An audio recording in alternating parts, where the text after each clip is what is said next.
G'day, this is Roy from Humanising Money Matters, and this is part of the first quarter of the important journey through your first financial year. For the uninitiated, it's a standard financial calculation that each of the 12 months of the financial year are divided into 4 quarters. July to September, October to December, January to March, and April to June. And they're important benchmarks and signposts to use in terms of reviewing where your tax is, because as it's a standard part of the accounting financial year, it should be relatively straightforward to build in some checks and balances around those dates, e.g. Where I'm going to be target for this conversation is the 15th of October. So we've successfully started the business from July 1. You've gone through to September 30. You've got your accounts up to September 30. Now, for the sake of this exercise, what I'm going to try and talk you through, it's a little bit of a mathematical calculation at this stage, but I'm going, for the ease of it, hopefully it'll roll out okay over the next 3 videos. But the important thing is to understand how is a mathematical calculation that you need to sort of look at to try and get an extrapolation of what your profit might look like over 12 months.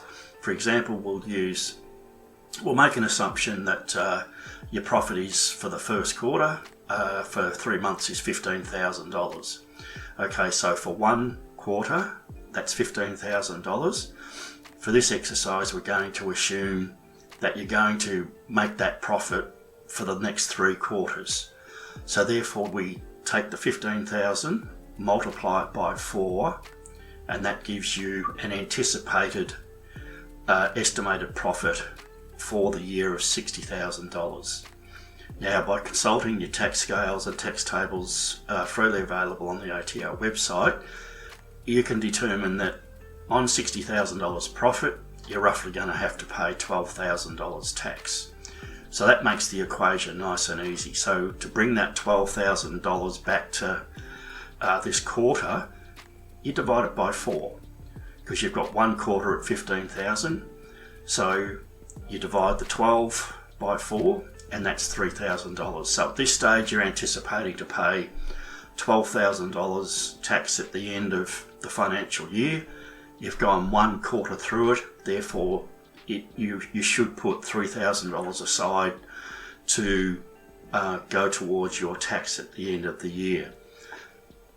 If you do allow yourself this luxury, it might be difficult for some entrepreneurs because of financial commitments, but if you can manage and anticipate and estimate through the year with the help of your tax agent or with your business advisor or your bookkeeper what your anticipated tax might look like over 12 months, and then set aside amounts each quarter, you're going to be in a great position at the end of the financial year to be able to say, yep, I'm good, I've got my tax set aside.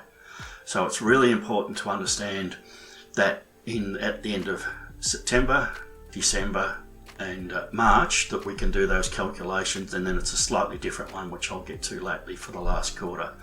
But if you're able to understand and get your head around the extrapolation to estimate what your profit might be from 1 quarter to a whole financial year, you're a long way down the track to be able to estimating what your tax might look like, so that you can make the plans to set it aside and you have no nasty surprises when you get to the end of the financial year. And unfortunately, a lot of startups and businesses that haven't been going for too long get caught out because they just think all the money's theirs, they spend it, they go to their tax agent and, oh dear, I've got a tax bill and I haven't allowed for it.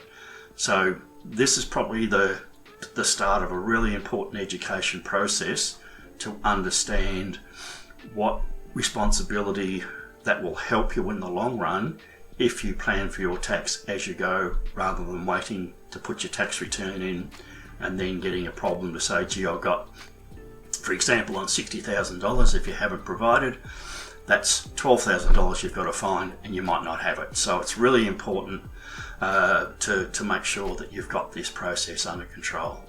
So it's not easy, but I'm hoping I've explained it well, so perhaps go over this video a couple of times.